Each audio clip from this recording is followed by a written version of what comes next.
After an 8-week tour flying F4F Wildcats on Guadalcanal, the flight echelon of VMF-214 enjoyed a week of R&R in Sydney, Australia. They drank Aussie beer with their mates in uniform. They ate good meals. And they partied the night away in Sydney's popular nightclubs. When they returned to Turtle Bay, they weren't rested, but they were eager to begin the transition to F4U Corsairs. The squadron underwent a few personnel changes, including the transfer of Major Britt to the staff of Mag 21. Hank Ellis, who had survived 5 days in a tiny raft in the Coral Sea during the first combat tour, was promoted to Major and assumed command of the squadron.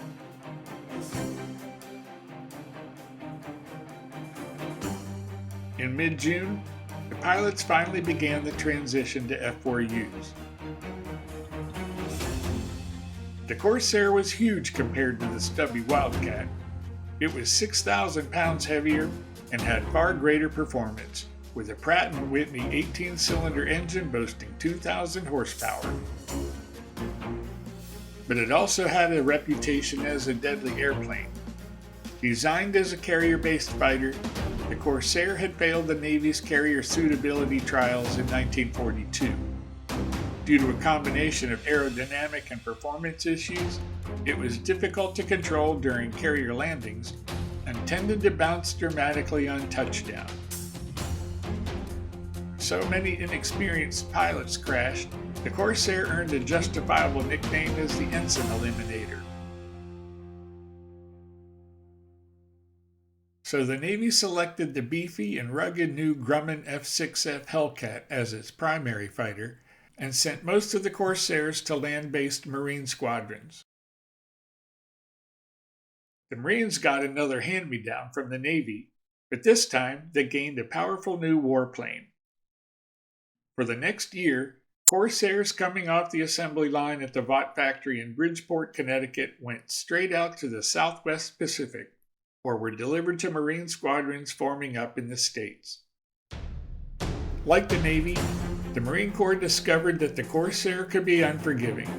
During VMF-214's Wildcat tour on Guadalcanal, the men had shared the jungle airstrip with 2 of the first Corsair squadrons, and had witnessed a terrible accident that claimed the life of VMF-213's commanding officer. There were many other mishaps on the narrow jungle airstrip, and the pilots of VMF-214 began their initial training with a healthy respect for the F4U. There was no way to learn how the Corsair handled it except to climb in and fly it. The pilots received a few briefings on aircraft systems, then they underwent an hour or 2 of cockpit familiarization. That was the sum of their pre-flight education.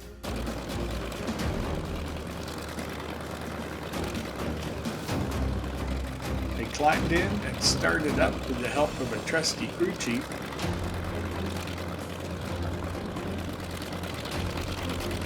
Then carefully pulled onto a very narrow taxi strip.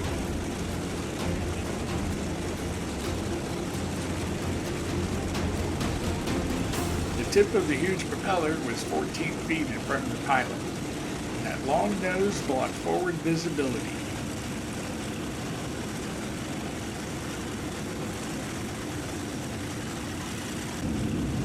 Wing riders were sometimes used on the taxiways.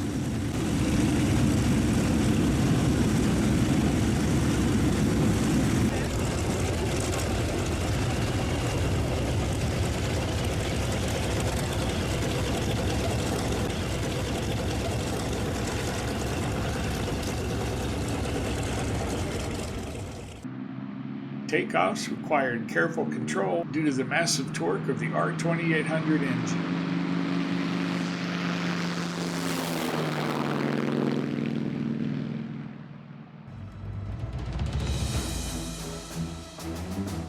Landings were an even bigger challenge.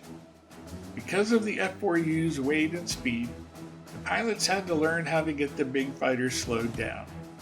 Most tended to come in hot during the first attempts. The visibility issues led many to hold the tail up while touching down on the main wheels, often leading to a big bounce.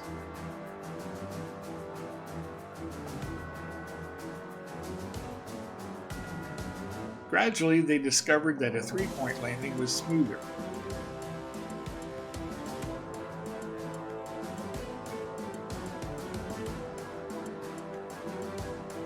The Corsair was a hot rod, but as the Marines learned to master the F4U's speed and power, they fell in love with the capabilities of the big bent-wing bird.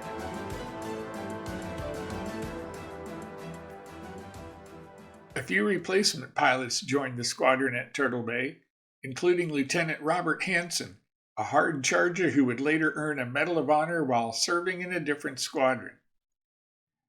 Just as the newcomers were settling in, Hank Ellis unexpectedly received orders back to the States.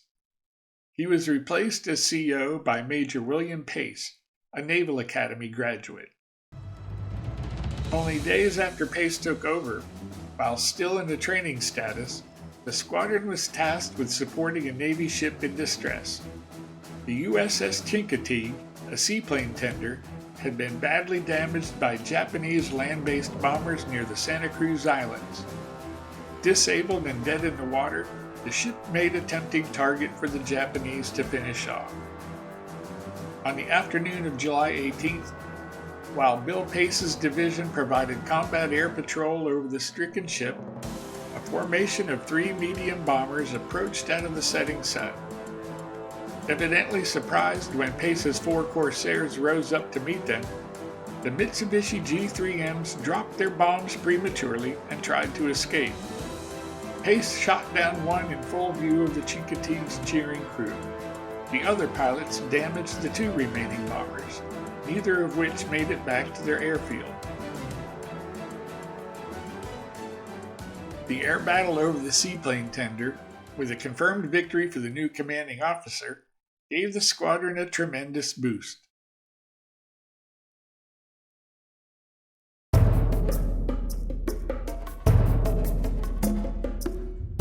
Although only one pilot in VMF-214 had accumulated more than 25 hours in Corsairs, they received orders to move up the line for combat duty.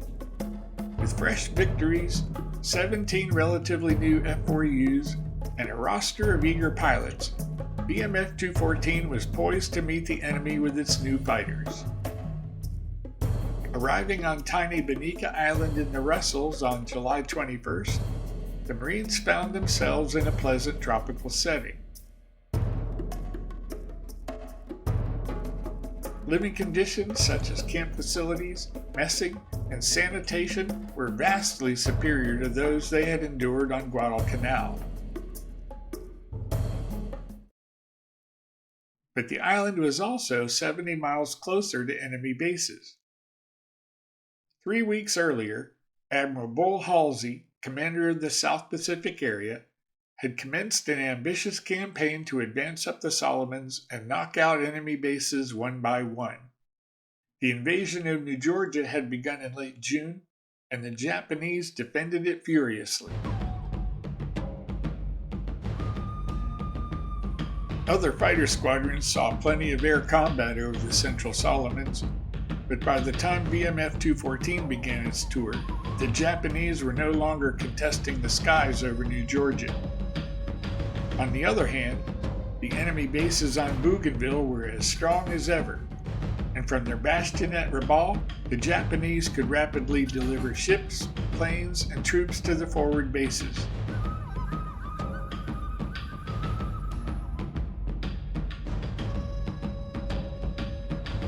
A war of attrition developed as Army, Navy, and Marine Corps airplanes attacked enemy airfields on Bougainville and the surrounding islands repeatedly. VMF-214 flew numerous escort missions against heavily defended strongholds, such as Kahili and the nearby fighter base on Balale Island.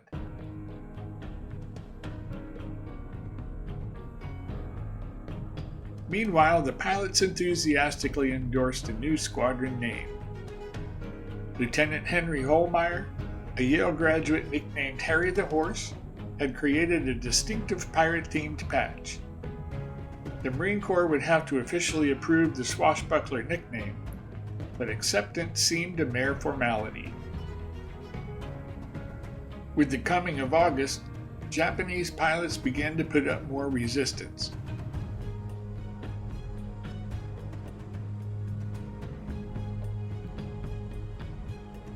On the first of the month, a Zero jumped the Corsair flown by Dave Rankin, the All-American from Purdue, and damaged his F4U's engine with a 20mm shell.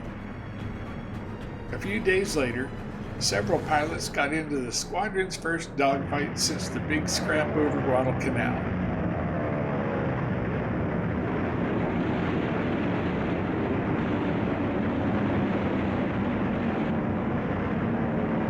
Pilots tangled with aggressive Zeros, one of which hit and slightly wounded Captain Stanley Sinar. Bob Hansen shot that Zero off Sinar's tail, but Hansen didn't leave the fight unscathed. His Corsair was hit in the starboard wing by 3 explosive shells that caused significant damage.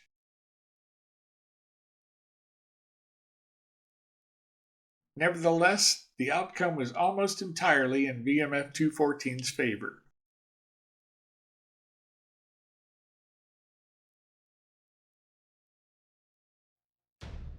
A couple of days later, on August 6th, 2 divisions escorted a P-38 photo reconnaissance aircraft on a low-level run over enemy facilities in the Shortland Islands. The Japanese came up to fight.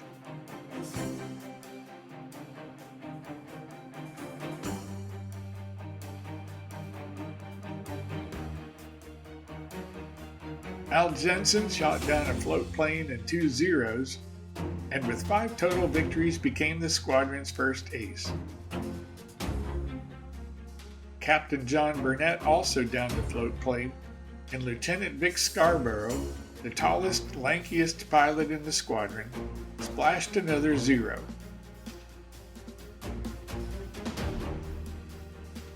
But the 2nd Division ran into heavy opposition. John Fiddler and Bill Blakesley, flying the last 2 Corsairs in line, were forced wide when the division leader made a sudden sharp turn. Fiddler was jumped by a pack of Zeros and received numerous hits to his F4U. Blakesley, a former flying sergeant, simply disappeared. This was the curse of being the last fighter in line, for Tail End Charlie.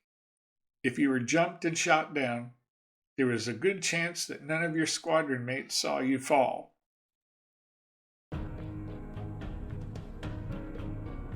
The maintenance crews performed miracles under primitive conditions, and on August 7th, the Corsair that had been hit in the engine 6 days earlier was repaired and ready for a check flight.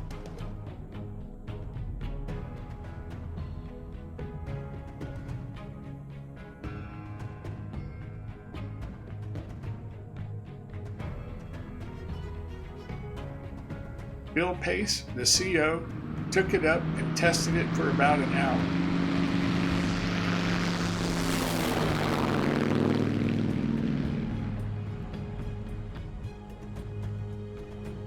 Suddenly, the big engine seized up and quit cold. Pace tried to make a dead stick landing at Bonica, but his glide path brought him up short of the island. At the last second, he tried to bail out, but he was too low for his parachute to open. Pace's body was recovered, and he was buried the next afternoon in the cemetery at Bonica. Captain Burnett, known as Smiley, became the interim commanding officer. He was personable, but his airmanship was questionable, and the other pilots didn't have much confidence in him. Henry Miller, the Philadelphia lawyer, became the executive officer. A week after Pace's death, he led a zigzag route to Kahili on a strafing attack. 8 Corsairs hit the target exactly on schedule, strafing and burning numerous parked planes. They also shot down 3 more.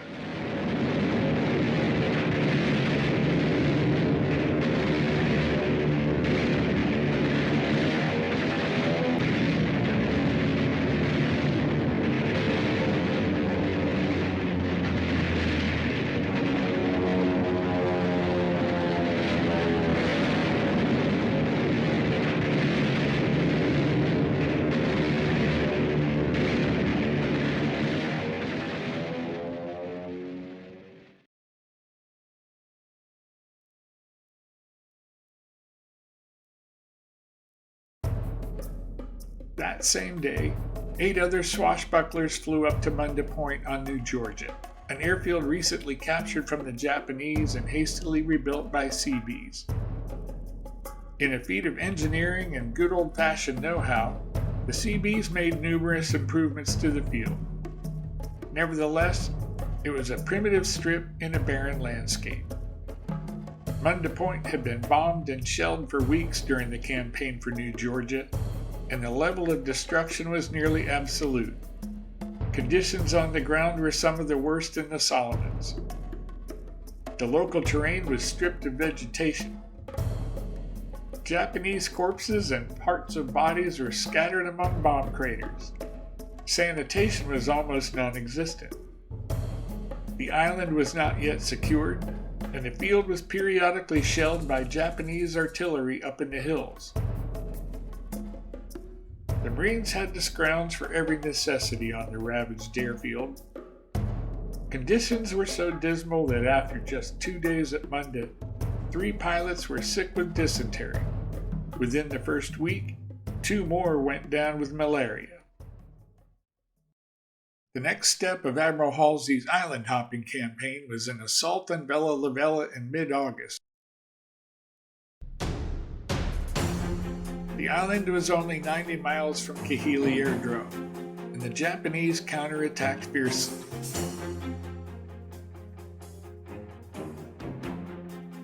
The intensity of the air war over the Central Solomons led to a demanding schedule of combat air patrols. VMF-214 missed out on several big dogfights, but they frequently escorted bombing missions. They also had opportunities to attack Japanese barges and small ships. This vivid oil painting by renowned military artist Jim Laurier depicts Carl Dunbar and Vince Carpenter as they strafed Japanese craft near the island of Kolombangara. On August 26, VMF-214 found enemy planes aloft. Vic Scarborough's division, escorting B-24s to Kahili, had a big scrap with Zeros and shot down 5.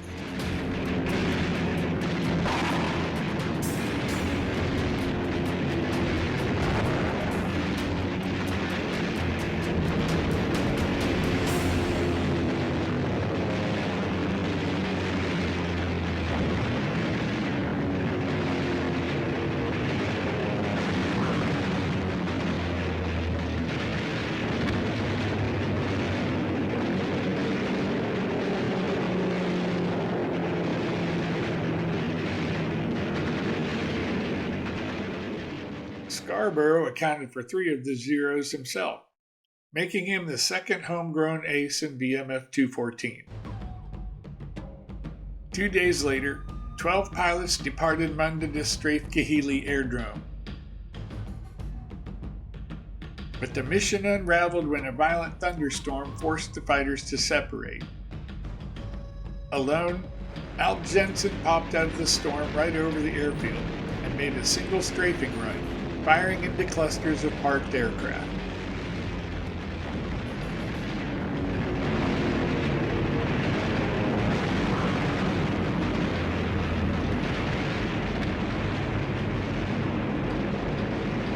The next day, reconnaissance photographs revealed the wreckage of 24 Japanese planes.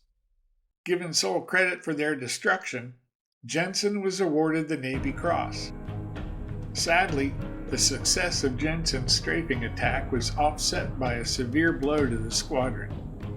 Popular Charlie Lanphier, whose brother Tom was one of the shooters during the Yamamoto mission, had failed to return. The squadron optimistically listed him as missing in action, but Lanphier had in fact been shot down. Captured by the Japanese, he was transferred to Rabaul and held in a POW compound operated by the military police, the dreaded Kempitai. Charlie and his fellow prisoners were terribly mistreated, deliberately starved and denied medical treatment. Dozens slowly wasted away. After just 9 months of captivity, Charlie passed away from disease and neglect.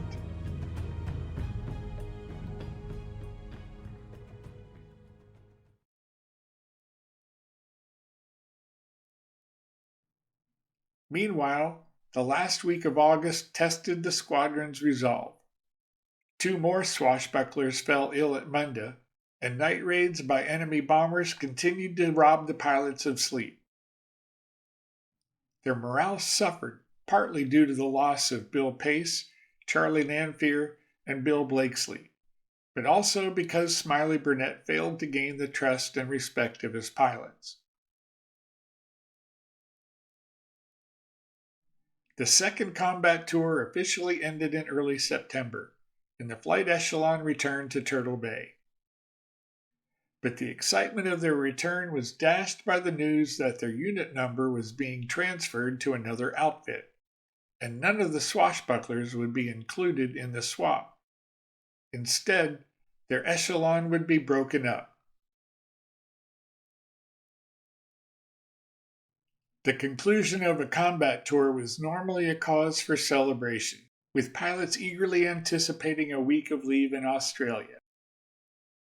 But the swashbucklers were disappointed, and many were outraged when they learned that their squadron designation had been turned over to a major with a checkered reputation. He was a former Flying Tiger, for which he was highly respected, but he was also a heavy drinker. The swashbucklers had sacrificed their own sweat and blood in establishing the squadron's identity, and now it was being given to a bulldog of a major with a history of getting into trouble of his own making. His name was Gregory Boyington. The pilots were reassigned to other squadrons, and many wound up in VMF-214. There, Bob Hansen racked up more than 20 additional victories on his way to earning a Medal of Honor. But he would be killed in action in February 1944, just 1 day before his 24th birthday. The swashbuckler nickname faded into obscurity. Ironically, largely due to the leadership and aggressive tactics of Gregory Boyington, the flight echelon that took over the designation of VMF-214 rose to become the most famous fighter squadron in American history. Under Greg Boyington, they earned fame and glory with a new name: the Black Sheep.